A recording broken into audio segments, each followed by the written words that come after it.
فالبرنامج يليه إلقاء المحاضرة العامة على الشؤون الاجتماعية يلقيها المربي الكريم رئيس معهد المصدوقية كياهي الحاج الدكتور مخلص سعد الماجستير. سيقوم بإلقائها الحاج الدكتور محمد رفائي MPD. فليتفضل معاليه مشكورا.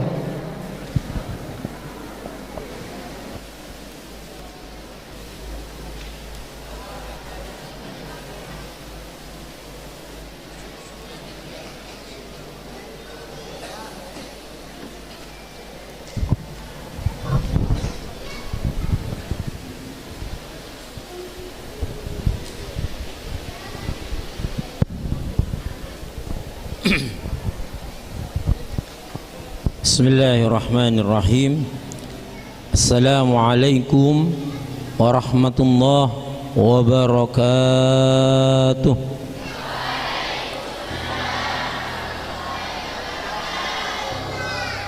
Once again, every one of you have to answer my salam. Do you understand? Assalamualaikum warahmatullahi wabarakatuh.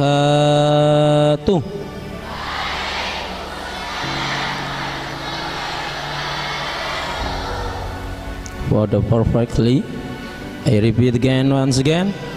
Assalamualaikum warahmatullahi wabarakatuh.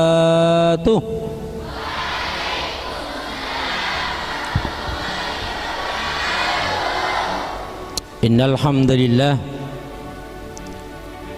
nahmaduhu wa nasta'inuhu wa nastaghfiruh wa na'udzu billahi min shururi anfusina wa min sayyiati a'malina may yahdihillahu fala mudilla lahu wa may yudlilhu fala hadiya lahu. Asyhadu an la ilaha illallah wahdahu la syarika lahu wa asyhadu anna Muhammadan 'abduhu wa rasuluh la nabiyya ba'da. Allahumma salli ala sayyidina wa maulana Muhammad. Allahumma salli ala sayyidina Muhammad.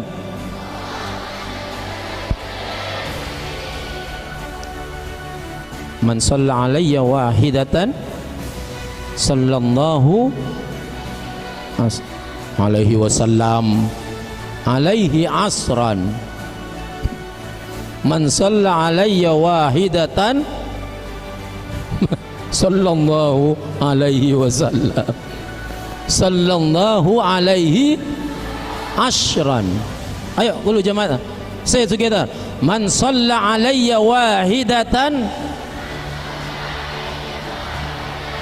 sallallahu alaihi asran.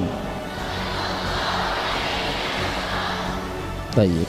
Allahumma salli ala Muhammad. You have to answer salawat. Yeah. Rabbi israh li sadri wa yassir li amri wa hlul 'uqdatam min lisani yafqahu qawli, amma ba'du. All the praise to God Allah Subhanahu wa ta'ala. But before that, Excellency, with us together Mr. Masduki, and then Mrs. Fatima Al-Zahra SHMKN, and then with us Mr. Sahlan, all teacher, male and female, and all student of Al-Masdugiyah Islamic Boarding School, rahimakumullah ajma'in. Amin ya rabbal. For the first time, let's thank to God Allah Subhanahu wa ta'ala. This is the first step for us that we live together here just to thank to God Allah Subhanahu wa Ta'ala for the mercy, for the change, for the opportunity, for the all ability that you have today, so that you have to thank to God Allah Subhanahu wa Ta'ala. Salawat and salam just our Prophet Muhammad, peace be upon him, peace be upon him. Allahumma salli ala Muhammad.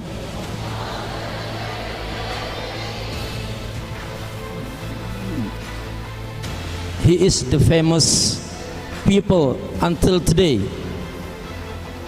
Muhammad is the famous people, the famous human being until today, 2023. So that Muhammad, who has brought us from the darkness to the brightness, from the badness to the betterment, from the jahiliyah to the modern era, basically of Syariah of Islam. My student, I am standing here just to inform you, to tell you about etika, preparation for your holiday. In the next 21 September, you will take your holiday, you will take your vacation, you will take your journey to your home, and then you have to prepare yourself to face all the characteristic of the human being or in your home. Do you understand? Yes or no? No or yes? Anak-anakku yang saya muliakan, saya mau berbicara sebentar mewakili kiai, mewakili pimpinan. Mohon semua siapkan buku kertasnya dan pulpennya. Ya. Kalau cepat mengerti, cepatlah ditutup ini. Jangan lama-lama. Karena kalau lama-lama ilmunya bisa menghilang juga. Mohon konsentrasinya, barang waktu ya maksimal setengah 10 kurang. Ya, siap ya. Anak-anakku yang saya banggakan,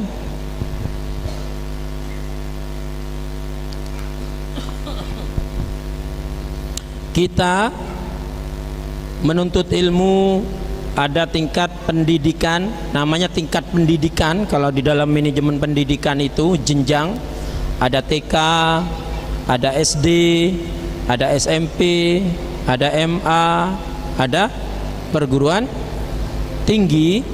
Itu semuanya adalah wadah, sekali lagi, adalah wadah untuk kalian bisa mempelajari ilmunya Allah Subhanahu wa Ta'ala. Tolong perhatikan, sekolah-sekolah yang kamu lewati itu nak, itu adalah wadah.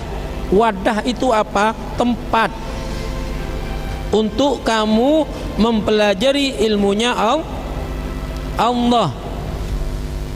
Itu yang pertama yang kamu harus perhatikan. Untuk apa kamu duduk di kelas-kelas yang berjenjang itu? Perhatikan sekali lagi, kuatkan di dalam hati kamu, itu semuanya karena mengharap ridho Allah. Talabul ilmi faridatun ala kulli muslimin wa muslimatin. Tolong kuatkan, jangan sampai di antara kalian belajar sampai S1 tidak paham tentang ini, seakan-akan belajar sampai S1 hanya untuk mencari pekerjaan. Naudzubillah. Ketika tidak dapat pekerjaan itu, maka orang-orang akan mengatakan, "Jong, bing, dak marah. Tak usah kuliah." Ini jangan sampai jadi. Paham? Semuanya mulai kelas 1 sampai dengan saya, sampai dengan Ustadz harus memahami ini.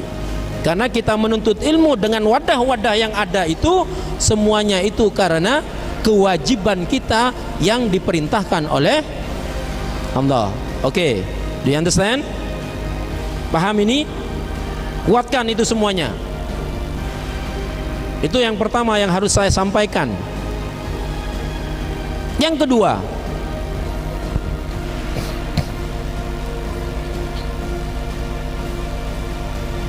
kamu nak ada di lembaga pendidikan itu agar tata cara belajarnya bisa maksimal. Maksimal dalam artian ada disiplin, bagaimana jam berapa kita harus belajar, dengan siapa, di mana tempatnya, pelajarannya apa saja. Itu semuanya berkaitan dengan disiplin kamu ada di dalam wadah. Pak Ustadz, apakah boleh saya belajar di luar kelas? Bebas saja ngaji di mana-mana? Boleh, tidak ada masalah. Tapi akan berbeda hasilnya antara orang yang belajar di luar sana tanpa disiplin dengan kamu yang berdisiplin. Makanya kemudian lembaga pendidikan itu adalah sebuah tatanan agar apa yang kamu inginkan dari menuntut ilmu itu bisa diperoleh dengan maksimal. Paham di sini ya? Nah, ini dipahami, jangan sampai salah. Jadi sekolah itu bukan gaya-gayaan. Kalau kamu nanti keluar dari Al-Masdukiyah tapi tidak mendapatkan ilmu yang diberikan oleh Masdukiyah, itu kamu harus introspeksi diri. Ada apa dengan kamu? Ya, bukan ada apa dengan temanku, bukan ada apa dengan ustadzku, bukan ada apa dengan pondokku, tapi sal domirok. Tanyakan kepada diri kamu, ada apa dengan saya? Baik, yang ketiga, kalau nanti tidak paham langsung angkat tangan. Yang ketiga, nah, menuntut ilmu yang banyak itu, baik yang itu kategorinya adalah sains, ilmu pengetahuan umum, atau adalah religious science, Islamic science, atau agama, atau di dalam pondok kita disebut dengan, di dalam kurikulumnya 50-50, 50% umum, 50% agama. Itu semuanya terintegrasi. Terintegrasi itu namanya, maksudnya nyatu, nak. Gak ada pemisahan antara kitabuz zakah dengan matematika, tidak ada. Justru kalau kamu belajar tentang kitabuz zakah dengan saya akan membawa global. Saya akan mengintegrasikan ilmu zakat dengan ilmu apa kalau global? Ilmu apa? Geografia, al-geografia. Kenapa? Karena di dalam hadis disampaikan anna Nabi sallallahu alaihi wasallam ba'asa Mu'adhan ilal Yaman. Nah, anak yang tidak ditunjukkan global bingung, mana Yaman Ustaz? Nyaman atau Yaman? Maka kalau kalian gurunya sudah mengintegrasikan dengan global, anaknya paham. Oh, ternyata Yaman itu ada di mana? Ada di tenggaranya Saudi Arabia. Oh, ternyata Rasulullah berjalan kaki dari Makkah, Madinah ke Syam. Syam itu sekarang apa saja, Ustaz? Dulu ada Syam namanya, nak. Rasulullah berjalan berdagang internasional. Tapi sekarang Syam sudah terbagi menjadi 4. Jordania. Halo? Belum tahu? Lebanon, Syria, Palestina. Nah, makanya itu yang kita sebut dengan integrasi kurikulum atau integrasi ilmu pengetahuan. Itu masih satu. Ada lagi yang dilibatkan di dalam babuz zakah itu apa? Matematika. Kamu juga harus pintar matematika ketika ingin pintar tentang zakat. Harus disatukan, guru-gurunya harus menyatukan. Jangan mengajar zakat seakan-akan zakat adalah agama saja, tapi dia berhubungan dengan matematika. 2,5% itu berapa jadinya? 100 juta. 2,5% dari 2,5% dari 100 juta berapa juta, Ustadz? Itu matematika, nak. Itu yang ketiga. Sehingga ilmu pengetahuan yang kamu pelajari di pondok ini tidak ada yang parsial. Parsial itu maksudnya terpisah-pisah, terkotak-kotak. Enggak, no. Semuanya itu nyatu. Justru kita sebagai pengajar, kamu sebagai muta'allim harus banyak referensi. Apa maksudnya ilmunya Allah Subhanahu wa ta'ala itu. Kemudian yang keempat,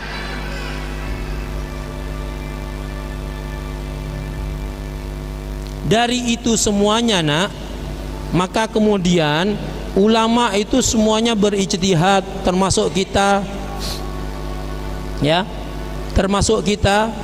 Apa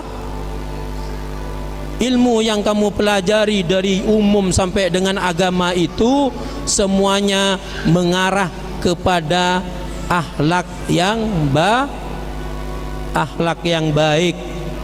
Nah, kalau kamu sekolah akhlaknya tidak baik, apa kata dunia? Nah, kalau kamu pinter, nilai kamu tinggi sekali, the best one, the best three, the best 10, awail, tapi kamu kemudian tidak memiliki akhlak yang baik, perilaku yang baik, sopan santun yang baik, apa fungsinya kamu punya nilai yang tinggi itu? Jadi target akhir daripada kamu menjalani proses-proses itu selama 6 tahun itu agar kamu memiliki akhlak yang baik. Wa ma bu'istu liutammima makarimal akhlak. Tak penting, nak. Tidak penting kamu pinter tapi tidak berakhlak. Tidak penting kamu nilainya tinggi tapi karakter kamu masih tetap sifat apa? Pekerjaan kamu masih gosop. Tak penting, nak, kamu ganteng tapi masih menggunakan barangnya temannya. Tak penting, nak, kamu sukses awail di wisuda tapi kamu masih biasa mencuri, biasa tidak izin memakai miliknya orang lain, dan lain-lain sebagainya. Naudzubillah. Perhatikan, kamu kesini bukan mencari nilai, tapi kamu kesini adalah mencari ilmu, yang ilmu itu nanti mengangkat derajat kamu sebagaimana firman Allah, yarfa'illahu alladhina amanu minkum walladzina utul ilma darajat. Darajat itu diangkat walaupun nilai kamu rendah, tapi kamu bagus akhlaknya, Allah akan mengangkat derajat kamu. Sekian banyak temannya Ustadz dulu kelasnya G, F, H, katanya teman-teman orang-orang bodoh, orang-orang mutaakhir, tapi ketika ke masyarakat dia ternyata menjadi tokoh-tokoh masyarakat.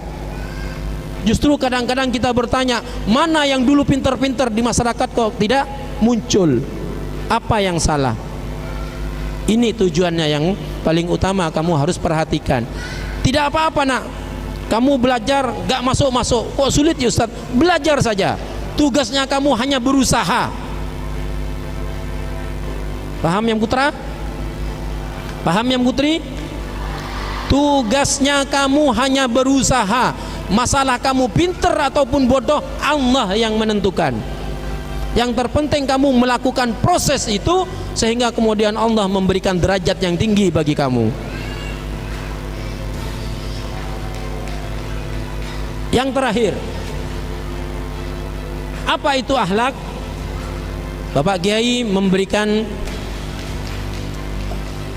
tugas kepada saya agar paling tidak saya memberikan gambaran tentang akhlak, dan bukunya adalah Adab Sopan Santun, karya daripada Kiai Haji Muhammad Idris Jauhari.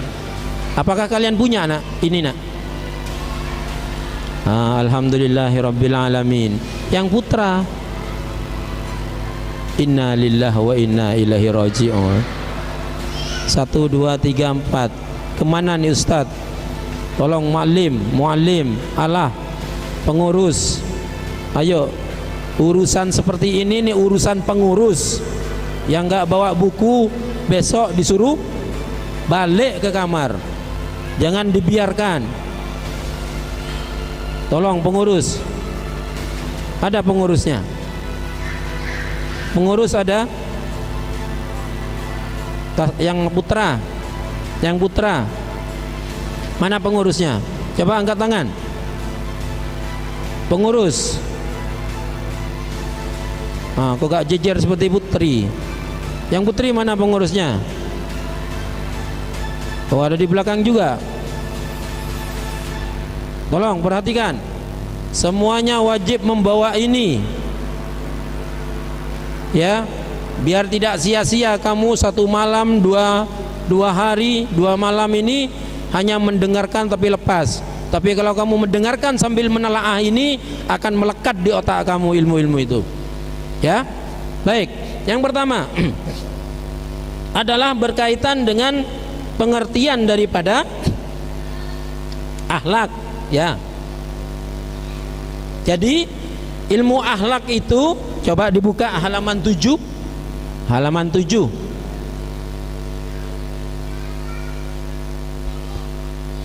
Oke. Pengertian akhlak. Akhlak itu apa? Yaitu ilmu yang mempelajari tentang yang baik dan yang buruk. Tentang yang baik dan yang buruk.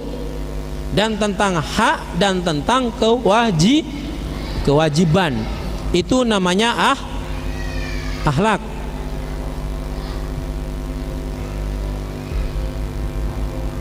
Itu ya, yang pertama, yang berkaitan dengan pengertian akhlak. Kemudian akhlak itu apa? Nilai mengenai benar dan salah yang dianut suatu golongan atau masyarakat tertentu. Ada hal di dalam agama kita tidak tersirat secara jelas, tapi itu menjadi perhatian bagi kita ketika kita berbeda suku, berbeda asal, berbeda berbeda kampung. Madura bagaimana adab sopan santunnya di daerah itu, atau di Python bagaimana, itu harus kamu perhatikan. Berbeda-beda.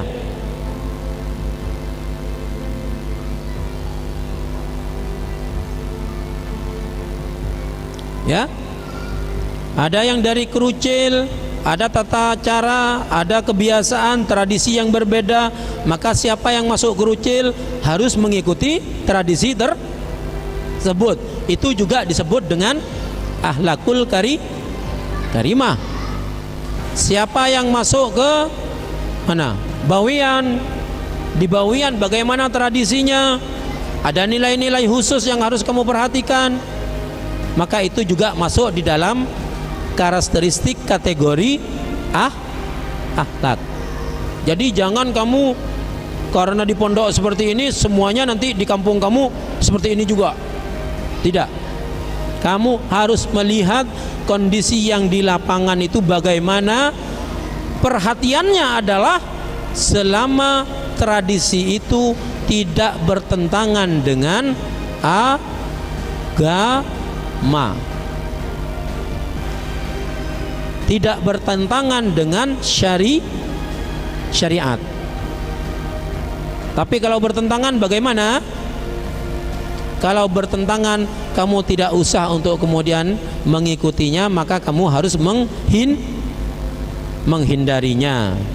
Contoh, di Papua ada tradisi kalau suaminya meninggal maka istrinya harus dipotong tangannya. Ada seperti itu. Itu sebagai tanda kalau si istri sudah punya suami, tapi itu melanggar agama. Ada yang seperti itu. Itu agamanya bukan agama Islam.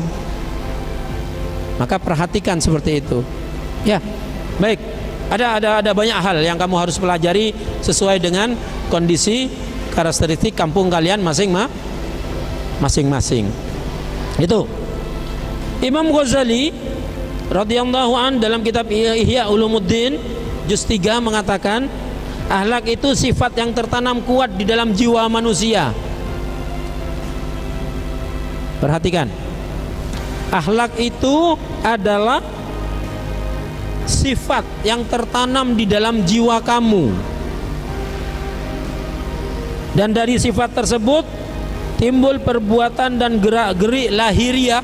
Lahiriah itu sehari-hari kamu, jasmani kamu, ketemu sama ustadz bagaimana, bertemu dengan ustadzah bagaimana, bertemu dengan yang lebih tinggi bagaimana, harus sopan. Itu yang disebut dengan lahiriah, harus tampak. Jiwa itu harus ditampakkan kepada ragamu. Itu juga adalah bagian daripada akhlak. Sebagaimana Tazishiku Izuzu, seorang orientalis Jepang, mengatakan iman itu dikatakan sempurna bila satu, memang di hatinya ada, di dalam hatinya kuat, iman itu ada, percaya kepada Allah sampai qada dan qadar. Yang kedua, disampaikan dari mulutnya al-qaul. Terus yang ketiga adalah diperagakan dengan jasmaninya, baru itu iman yang kuat. Kalau hanya di dalam jiwa batin kamu mengatakan amantu billah, tapi tidak mengatakan dari mulutnya kamu, terus kemudian tidak melakukannya apa yang diperintahkan Allah, itu bukan iman namanya, belum sempurna imannya. Paham ya? Itu yang dimaksud oleh Imam Al-Ghazali. Sehingga kemudian menjadi mudah karena kamu sudah terbiasa dengan jiwa yang tertanam di dalam diri kamu, biasa sopan, biasa tawadhu, biasa apa dan lain-lain sebagainya. Dan itu banyak berkaitan dengan komunikasi, ya, berkaitan dengan komunikasi. Komunikasi itu bukan hanya dengan mulut. Komunikasi itu ada yang dengan peragaan, dengan gerak, ya. Ada yang dengan gerak. Komunikasi yang dengan mulut itu namanya adalah komunikasi verbal. Berbicara dengan ustadz gitu kan. Assalamualaikum ustadz, kaifa halukum. Nah, itu namanya verbal, keluar dari mulut. Yang paling banyak kemudian sulit di antara kita itu kadang banyak kita tidak memahami komunikasi non verbal. Bagaimana ustadz? Ketemu ustadz, gimana itu jalannya itu? Coba contohkan mas. Mas, sini mas. Ini enggak ada ya. Yang wireless mana? Yang wireless.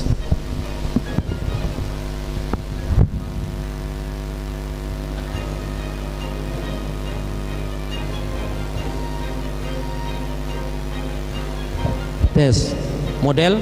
I need model one, ya, please. Ini ustadz, ustadznya ganteng ini, karena pakai jas, sepatuan lagi. Nah, ini akhlak ini, ya. Nah, nak jalan nak dari sana nak. Saya santri, kamu ustadz. Banyak dari kalian yang seperti itu? Siapa? Coba angkat tangannya. Ayo. Jadi nak, tingginya kamu nilainya bagus, di kelas kamu awail, tapi dengan ustadznya gitu-gitu itu, apa fungsinya kamu jadi orang? Oh, yang putri gak kelihatan, yang di depan kelihatan. Ya, tidak ada fungsinya ketika kamu tidak kemudian apa? Katanya Pak Kiai Idris di sini, nunduk nak, nunduk. Assalamualaikum. Alhamdulillah kalau dengan kamu kemudian mengatakan Assalamualaikum Ustaz. Bisa kira-kira seperti itu. Hei, anak-anak, bisa? Kelas 1 sampai dengan kelas 6, sampai dengan Ustadz bahkan. Ustadz kalau bertemu dengan Ustadz Mas Duki, Assalamualaikum Ustadz. Cek degen-degen, cek wat magawat kalian, ditendang satu kali roboh kalian. Kok kalian tuh kayak sumum bukmun umyum fahum la yaqilun. Kok kayak orang-orang tuli. Naudzubillah, nak, jangan sampai menjadi orang tuli. Lihat, kamu punya mata, kamu tidak buta, kamu tidak tuli, maka kamu harus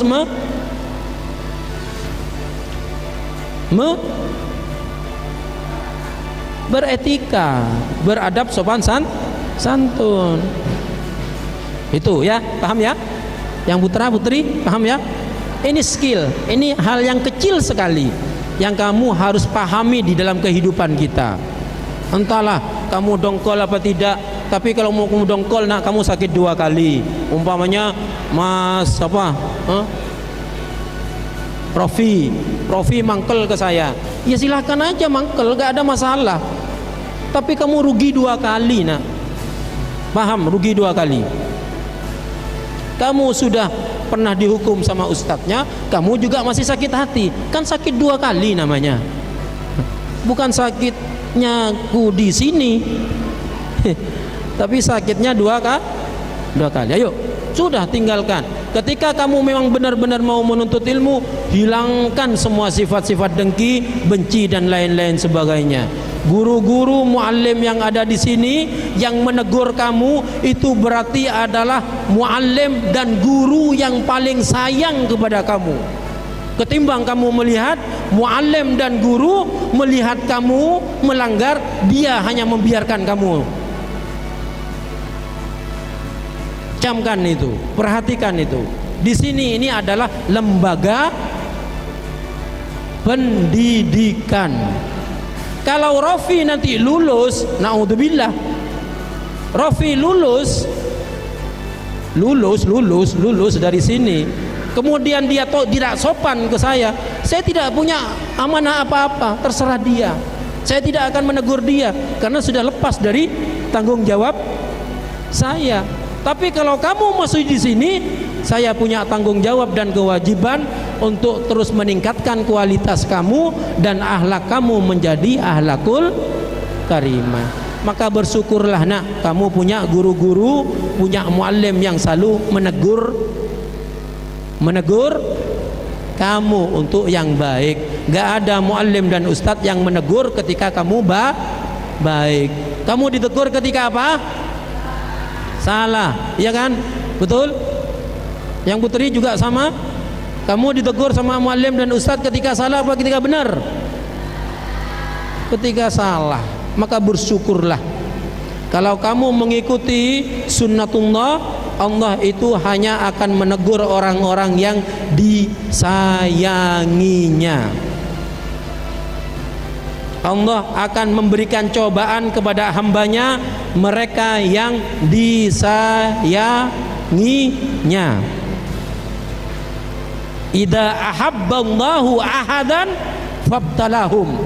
Allah itu kalau sudah suka pada seseorang, Orang itu bukan dikasih emas, tapi kemudian dikasih musibah. Di mana kekuatan dia tentang keimanannya. Tapi Allah kalau sudah tidak suka kepada seseorang, Allah akan membiarkan kamu, dibiarkan kamu, baru nanti beberapa saat kemudian jeblok, jatuh. Itu namanya istidraj. Mau istidraj atau mau tawasi? Tawasi lebih bagus, gak apa-apa. Kita ini sudah jelas orang-orang yang salah kok di dunia ini. Oke, itu ya berkaitan dengan pengertian Imam Al-Ghazali. Halaman ke-8, sifat yang tertanam kuat di dalam jiwa bukan sekadar asal ada, tidak bersifat sementara dan tidak datang sewaktu-waktu atau insidentil. Jadi semuanya nak, kamu sekolah dari sini ada Firman, ada Soleh, ada Ucil, Roy, ini kelas 1, kelas 2, kelas 3, itu agar tertanam. Jadi jangan sampai kelas 1, kelas 2 bagus akhlaknya, kelas 6 berantakan. Ini berarti ada apa dengan kita? Harusnya kelas 6 tambah kuat, kelas 5 tambah kuat jiwa ke akhlaknya, karena sudah tertanam mulai kelas 1, 2, 3, 4, 5, 6. Jadi menjadi kebiasaan, Firman. Do you understand my speak? Gitu nak ya. Jangan menjadi orang yang merugi. Jangan menjadi orang yang merugi. Orang makan banyak pasti gendut. Kamu makan banyak kok malah kurus, kan rugi. Kamu kelas 1, kelas 2, kelas 3 menuntut ilmu banyak, seharusnya kamu tambah pintar, tambah hebat. Kok ketika sudah mau selesai tidak hebat, kan berarti rugi. Lakukan introspeksi diri. Saya, kamu, semuanya lakukan introspeksi. Baik, kemudian akhlak tidak cukup sekedar dipelajari atau dihafal, tetapi harus dikaji dengan mata hati. Itu ya. Harus dari hati kamu. Ya. Kemudian akhlak itu ada dua. Ya, akhlak itu ada dua. Yang pertama adalah akhlakul karimah, yang kedua adalah akhlak madmumah. Ada yang jelek, ada yang buruk. Kita sudah tahu semuanya. Maka hati-hati, tadi katanya Ustadz, komunikasi nonverbal itu diperhatikan. Ya, nonverbal itu loh. Nonverbal, kamu naik sepeda motor, nanti di depan rumah kamu mungkin perumahan, ya jangan blayer nak. Ya, hoi orang-orang, jangan blayer. Mentang-mentang punya sepeda baru blayer. Gak puas, knalpotnya diganti, blayer lagi. Hati-hati, ada sekampung nanti melempar kamu dengan batu, beres permasalahan. Na'udzubillah. Ada paman, ada tetangga kamu, sapa nak? Assalamualaikum Pak, sehat? Gitu. Kalau punya mobil, ting, klakson. Ya, bisa pencet klakson. Bisa kan? Nah, itu juga bagian daripada akhlak. Kamu yang diklakson ketika ketemu cewek saja. Kalau ada cewek, cing-cing. Sip. Kalau ada mbah-mbah tua, weng, player sama kamu. Giliran ada cewek, agak dilambatkan. Biasanya kecepatan 60 km per jam, ada cewek berubah 0 km per jam. Klakson, cing-cing. Ya. Yang senyum-senyum itu pengalaman paling. Ya. Jelas suara saya ini ya? Jelas. Jelas ya? Yang putri juga jelas? Nah, yang putri juga sama. Jangan sampai naik sepeda motor bonjeng 3. Gonjeng 3. Itu gak sopan. Mungkin orang tidak akan menegur kamu, tapi itu tidak sopan. Sekali lagi ya. Sudah, lanjut. Nomor 9, adab sopan santun. Adab sopan santun atau etik adalah segala gerak-gerik lahiriah, tingkah laku yang nampak, tata krama atau tata cara pergaulan sehari-hari antara sesama. Itu sudah selesai tadi ya. Kamu ketemu mbaknya kamu jabat tangan apa enggak? Hah? Jabat tangan ya. Jabat tangan, jangan minta disuruh. Oh, baru dipukul, baru jalan. Ada loh yang seperti itu. Nggak tahu siapa di sini. Ya, datang ke rumah langsung ambil tangannya, jabat tangannya, cium tangannya. Tata cara mencium tahu? Benar. Kok ditaruh di dahi? Cara mencium tangan itu di dahi atau di hidung? Alhamdulillah, paham semua. Yang nggak paham ditaruh di dahi, berarti dahinya ada di hidungnya, ada di dahi. Ya. Ada yang kadang-kadang ditaruh di pipi. Pengalaman itu. Siapa yang ditaruh di pipi? Begini. Gimana caranya? Contoh. Sini, kamu berdua. Tolong yang belakang melihat enggak? Ayo cepat. Ayo. Ini orang tua, ini anak. Nah, namanya Saidah. Kelsa, ada ibumu, kamu baru datang dari Al-Masdukiyah. Pulang. Ya, datang dari sini pintunya. Ya, bagaimana? Coba lihat semuanya yang belakang. Hoi, yang biasa mencium tangannya ibunya dan bapaknya di pipi dan di dahi, itu salah. Yang benar ini loh. Coba lihat. Yo. Assalamualaikumnya mana? Assalamualaikum. Ya. Oke, lihat. Kelihatan? Oh, tidak katanya. Satu tangan atau dua tangan? Dua. Ya. Pakai tanganmu nak semua. Taruh barang yang kamu sedang bawa. Taruh dulu, baru tangan diambil. Dua tanganmu pakai. Ini semuanya bersaksi kepada Allah. Al-yamin, al-yumna wal yusra. Jangan gini-gini. Oh. Ya bagus, tapi kurang sempurna. Baik, sudah. Begitu ya. Terus kemudian apa lagi? Etiket tata cara dalam masyarakat, beradab dalam menerima hubungan baik antara sesama manusia. Begini, saya ingin menyampaikan kepada antum, tolong perhatikan semuanya. Nak. Memahami orang itu berbeda-beda. Kenapa? Karena setiap orang punya karakter. Bisa saja mungkin orangnya tidak senyum. Dia jalan nggak pernah senyum sama sekali. Tapi dia sebenarnya hatinya bagus. Tapi ada yang setiap ketemu dimanapun saja senyum saja, tapi hatinya playboy. Nah, hati-hati, wanita-wanita kena laki-laki playboy, hati-hati. Kemana-mana dia tebar pesona, padahal sudah 2 habis korbannya. Ya, pahami itu karakteristik. Di antara kamu ini berbeda-beda karakteristiknya, maka harus kamu pelajari. Oh, ini pendiam, oh ini suka bicara. Berarti banyak bicara. Jangan banyak bicara ya, jangan cerewet, nggak boleh. Oh, ini vokal, oh ini sociable, oh ini apa dan lain sebagainya. Pahami dulu. Jangan selalu menilai orang itu harus sama seperti kamu. You understand?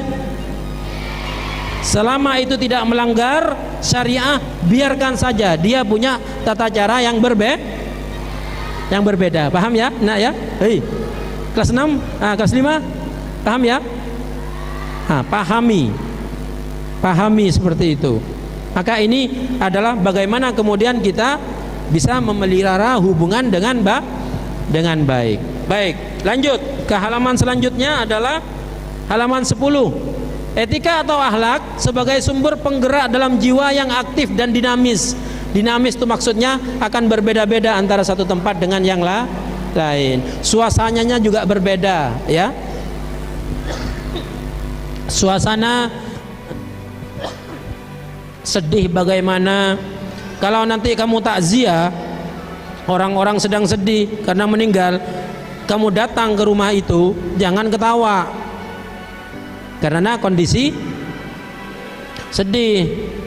Tapi ketika orang-orang pada senang-senang semua, jangan sedih gitu loh. Nah, itu mengaturnya begitu, itu kamu yang tahu, ya. Baik, sudah lanjut.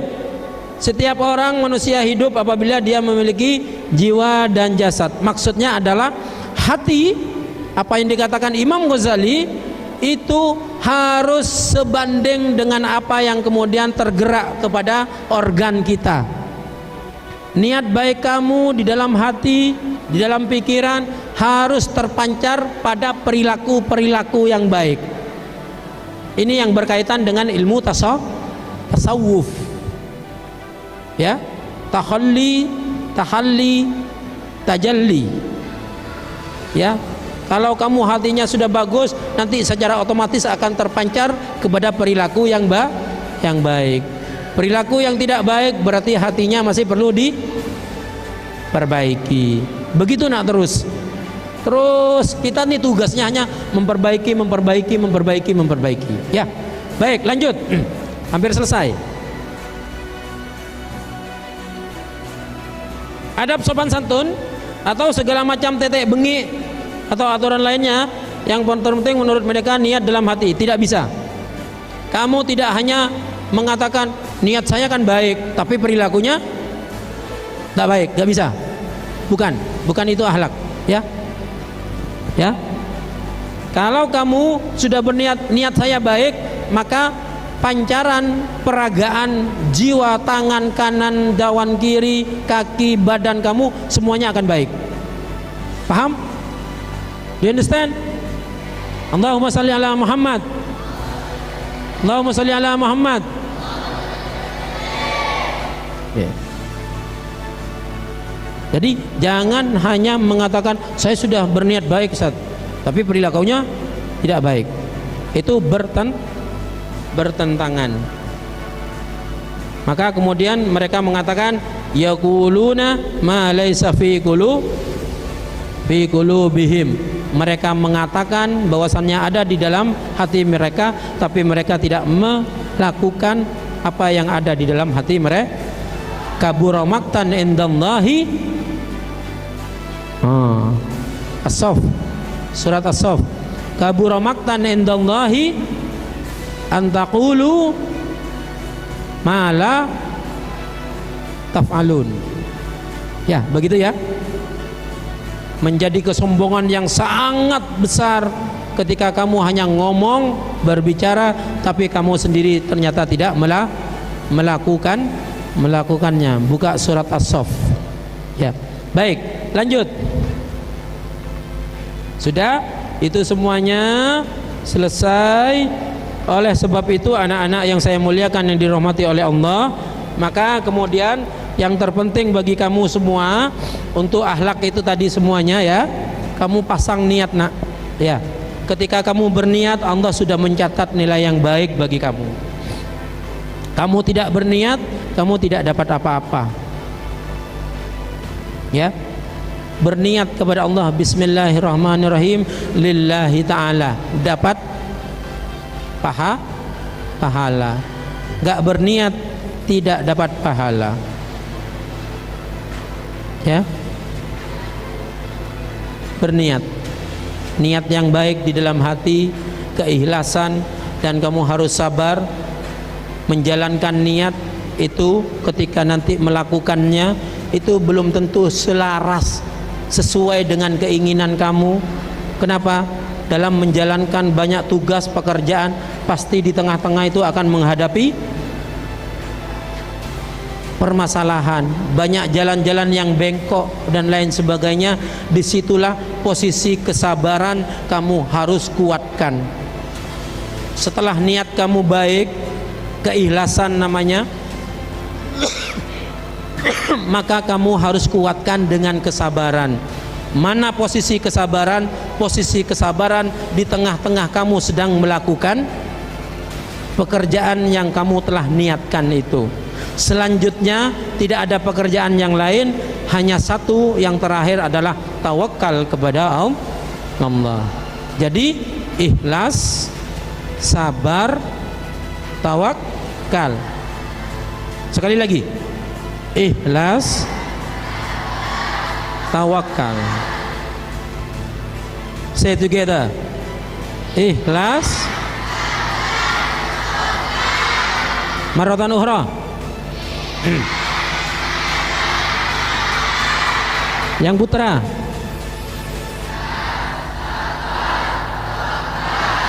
Ikhlas itu ada di hati kamu ketika kamu akan melakukan sesuatu. Niat dengan baik. Belajar, niatkan dengan baik. Kalau niat sudah baik, maka dia tidak akan bengkok-bengkok ketika kamu akan melakukan apa yang diniatkan tadi. Sabar posisinya adalah ketika kamu melakukan sesuatu yang kamu niatkan. Kenapa kok harus sabar? Karena di situ kamu akan menghadapi berbagai cobaan dan tantangan. Tidak ada pekerjaan di dunia ini, hei orang-orang, tidak ada pekerjaan di dunia ini yang tidak ada tantangannya. Ayo, apa? Apa kira-kira? Ada pekerjaan tidak ada tantangannya, tidak ada resikonya? Belajar? Belajar ada risikonya? Ada tantangannya? Makan banyak? Makan banyak? Apa tantangannya? Kenyang? Gemuk? Kalau sudah gemuk, tantangan suka makan huah. Kesukaannya daging terus. Kalau nggak daging nggak mau. Apa tantangannya? Kamu tahu itu penyakit. Maka kalau makan tuh beragam. Sekarang makan sayuran, besok makan buah, besok makan tahu, besok makan tempe, besok makan lagi. Alhamdulillah. Tahu itu apa? Sayuran. Sehat. Berdoa kepada Allah, nak. Pondok ini bukan tidak mampu untuk memberikan kamu makan enak, tapi mondok itu targetnya adalah kemandirian dan kesederhanaan. Pak Kiai dan Bu Nyai bisa menentukan in the cost makan 3 kali sehari berapa biayanya, 3 juta sebulan. Bisa, nak. Mau? Kok gini-gini? Mau? Makan daging, ada saladnya, ada buahnya, tapi biayanya 3 juta sebulan. Mau? Ada di Solo tuh, ada pondok seperti itu. Ada yang 3 juta, ada yang 1 juta sebulan. 1 juta saja makan apa itu? Bisa sekali. Kenapa kok di Al-Masduqiyah tidak seperti itu? Targetnya kita kesederhanaan, bukan kemewahan, bukan gedung yang hebat berlantai sehingga orang-orang yang, mohon maaf, orang-orang, mohon maaf, kamu mondok ke sini, alhamdulillah dapat beasiswa, mohon maaf, rumahnya gedek. Tahu gedek? Tabing. Gaya di pondok, mandinya pakai shower, seret, pakai shower. Liburan Maulid Nabi, pulang ke kampung, apa yang terjadi? Apa yang terjadi? Kembali ke Gede. Karena tidak seperti pondok, marah-marah ke ibunya. Bu, gimana nih bu? Apa yang terjadi? Apakah itu fungsi dari belajar pondok? No. Kebiasaan kamu mewah akan berpengaruh kepada kebiasaan kamu di masa yang akan datang. Maka kebiasaan kamu sederhana nak, nanti di Mekah, Madinah, dimanapun saja kamu menghadapi masalah, kamu akan mudah menghadapi itu. Kenapa? Sudah biasa, Ustaz. It's okay. Ikut pramuka, sudah biasa, Ustaz. Tapi kalau kamu biasa mewah, suatu saat kemudian tidak mewah, maka akan menjadi bumerang bagi kamu, menjadi senjata makan Tuhan. Allahumma sholli ala Muhammad. Allahumma sholli ala Muhammad. Ya. Oleh karena itu pasang niat. Yang kedua, bersikap wajar. Tahu wajar? Yang wajar saja, yang biasa-biasa saja. Baju-bajunya kamu gak boleh yang mahal-mahal kan? Gak boleh. Gak usah lah. Mau kemana baju mahal itu? Ya. Yang terpenting rapi, bagus, sesuai warnanya. Atasnya apa, bawahnya apa. Jangan sampai kontras. Ya, itu sudah sederhana sekali. Terus kemudian tanya pada diri kamu, bagaimana kamu kemudian bersikap, bagaimana kemudian kemampuan kamu di dalam kehidupan kamu. Saya kira ini kemudian nanti yang akan datang besok ya akan dikuatkan oleh wali kelas. Nanti tolong ditelaah Ustazah, dibaca satu-satu semuanya, dipelajari maksimal ya. Ini salah satunya yang pertama adalah bagaimana berpakaian ya. Nanti berpakaian akan dibahas bersama-sama dengan para wali kelas ya. Ya, wali kelas. Terus kemudian yang kedua untuk khusus kaum wanita, Ustazah, tolong diperkuat Ustazah. Wanita ini memang khusus Ustazah. Khusus maksudnya apa? Tapi walaupun dia khusus, wanita ini banyak pantangannya. Maksiat itu banyak bersumber dari wanita. Ya kita harus akui, bukan karena saya laki-laki, bukan karena kamu perempuan, tapi wanita harus banyak mempelajari tentang adab sopan santun, tentang kewanitaan, tentang wanita. Kalau kewanitaan beda lagi nanti ya. Terus kemudian kamu akan berbelajar, tolong dengarkan, tentang pertemuan. Bagaimana di dalam pertemuan majelis, kamu sudah tahu hadisnya ya. Tafas di dalam majelis apa? Kalau kamu ada majelis dengan orang, maka perluas, jangan dipersempit. Kiasannya juga sama. Kalau kamu bekerja, jangan nutup jalan, itu juga sama. Kiasannya seperti itu ya. Terus adab santun, berbicara, nanti akan belajar di sini sudah ada semuanya ya. Terus kemudian apa lagi? Sopan santun, bergurau, jangan sampai menjadikan temennya kamu sakit hati. Itu namanya bukan bergurau ya. Bergurau, jangan kamu minta aleman dari teman-teman kamu karena kamu ingin banyak anak berketawa, kamu kemudian menyakiti hati teman kamu. Itu dosa. Paham? Fil mizah, dalam bergurau. Nyebut-nyebut temennya apa karena hidungnya mancung, disebut apa? Hidungnya mancung, diejek-ejek apa? Pinocchio. Dosa kamu nak. Temennya ketawa, tapi kamu dosa. Terus apa lagi? Hah? Sunio, hati-hati. Temenmu kamu ketawa, tapi kamu dosa ya. Ya, sudah bergurau yang baik-baik saja. Atau kalau tidak bisa bergurau, main sajalah, olahraga ya. Kemudian berjalan, bepergian. Ya, bepergian bagaimana adab sopan santunnya, bertemu berpapasan tadi sudah dicontohkan, besok dicontohkan ustaz-ustazah. Bisa satu-satu nanti di kelas.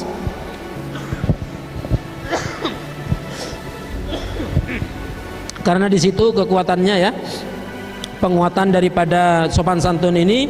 Sopan santun berjabat tangan, nanti kuatkan lagi ustaz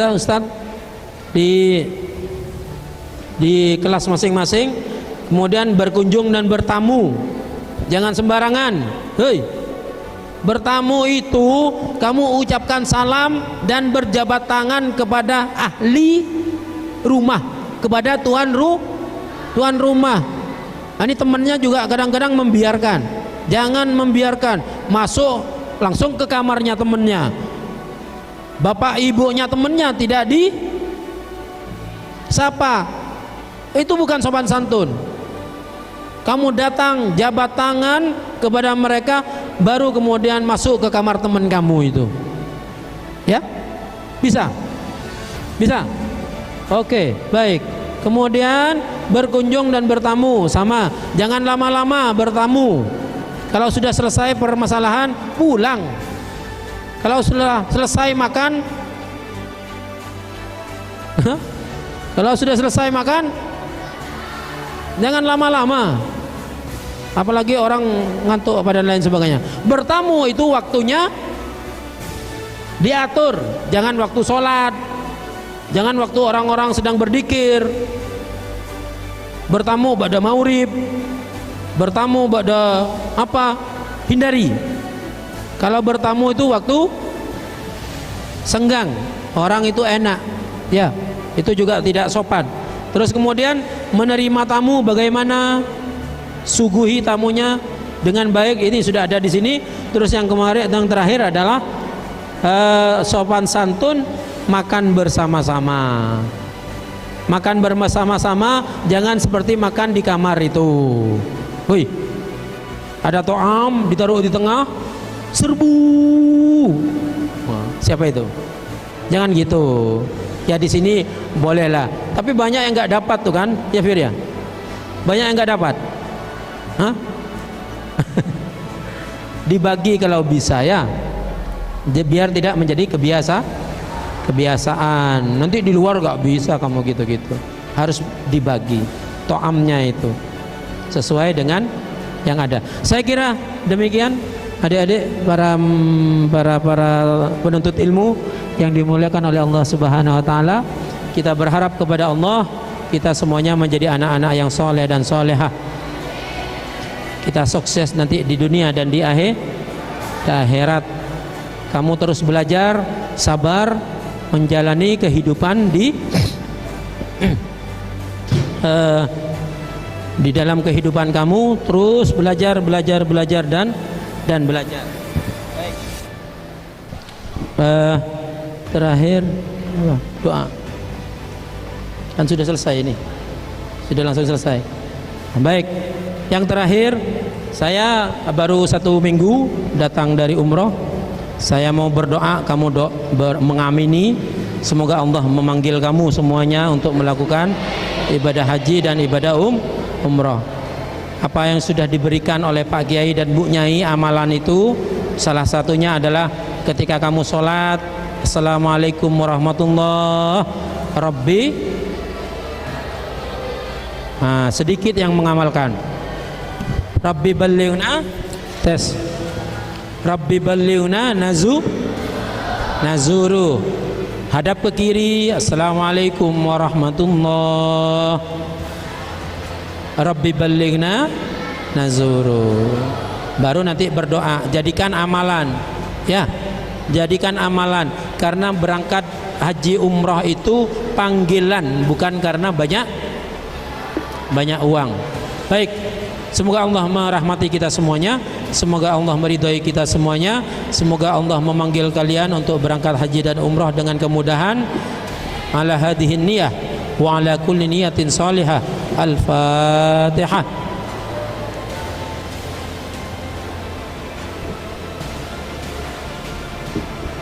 Bismillahirrahmanirrahim. اللهم صل على محمد وعلى آل سيدنا محمد. الحمد لله حمدا يوافي نعمه ويكافي مزيده. يا ربنا يا ربنا يا ربنا يا ربنا لك الحمد وإليك المستكى وأنت المستعان. لا حول ولا قوة إلا بالله العلي العظيم. اللهم صل صلاة تبلغنا بها حج وعمرة بيتك الحرام وزيارة مكة المكرمة والمدينة المنورة في لطف وعافية وسلامة وقبول وبلوغ المرام، وردنا إليهما مرات بعد مرات كرات بعد كرات لنيل رضاك يا الله. اللهم إنا نسألك رضاك والجنة ونعوذ بك من سخطك والنار. اللهم اجعل حجنا حجا مبرورا وعمرتنا عمرة مقبولة وسعينا سعيا مشكورا وذنبنا ذنبا مغفورا وتجارتنا تجارة لن تبور يا عزيز يا غفار يا رب العالمين. اللهم يسر لنا كل أمر عسير فإن تيسير كل عسير عليك يسير. اللهم يسر ولا تعسر وبسر ولا تنفر يا رحيم. أفرغ علينا صبرا وتوفنا مسلمين. أفرغ علينا صبرا وتوفنا مسلمين. أفرغ علينا صبرا وتوفنا مسلمين. وثبت أقدامنا وانصرنا على القوم الكافرين وانصرنا على القوم المنافقين وانصرنا على القوم الجاهلين وانصرنا على القوم الظالمين وانصرنا على القوم الماكرين برحمتك يا واسع المغفرة يا أرحم الراحمين. نرد بك الأعداء من كل وجه وبالإسلام نرميهم من البعد بالشتات. ربنا هب لنا من أزواجنا وذرياتنا قرة أعين واجعلنا للمتقين إماما واجعلنا للمتقين إماما واجعلنا للمتقين إماما. ربنا آتنا من لدنك رحمة وهيئ لنا من أمرنا رشدا. ربنا آتنا في الدنيا حسنة وفي الآخرة حسنة وقنا عذاب النار. تقبل منا ببركة الفاتحة. أعوذ بالله من الشيطان الرجيم. بسم الله الرحمن الرحيم. الحمد لله رب العالمين الرحمن الرحيم مالك إياك نعبد وإياك نستعين. Baik, demikian terima kasih kepada seluruh Dewan Guru yang hadir pada malam ini, dan terima kasih kepada seluruh pengurus santri semuanya. Semoga ini diganjar pahala oleh Allah Subhanahu wa taala untuk meningkatkan kapasitas kita menjadi bangsa Indonesia yang berkualitas. Mohon maaf atas segala kekurangan, mohon maaf atas segala kehilafan, dan apa yang baik itu hanyalah dari Allah, yang kurang itu dari saya. Kita kembangkan lagi di masa yang akan datang. Hadanallahu wa iyyakum ajma'in. Syukran katsiran. Wassalamualaikum warahmatullahi wabarakatuh.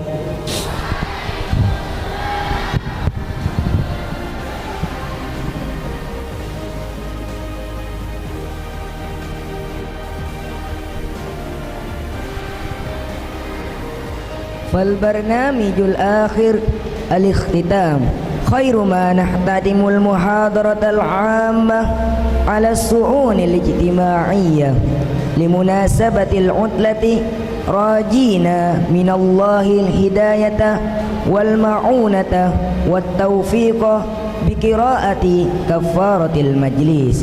سبحانك اللهم وبحمدك أشهد أن لا إله إلا أنت أستغفرك وأتوب إليك. كفانا برامجنا ونشاطاتنا في هذه الليلة السعيدة، ونحن مقدم الحفل نطلب منكم العفو من سائر الخطيئات قولا وفعلا ونطقا وكتابة. شكرا على حسن اهتمامكم واحترامكم إيانا، مع النجاح في كل أموركم. Wassalamu alaikum warahmatullahi wabarakatuh.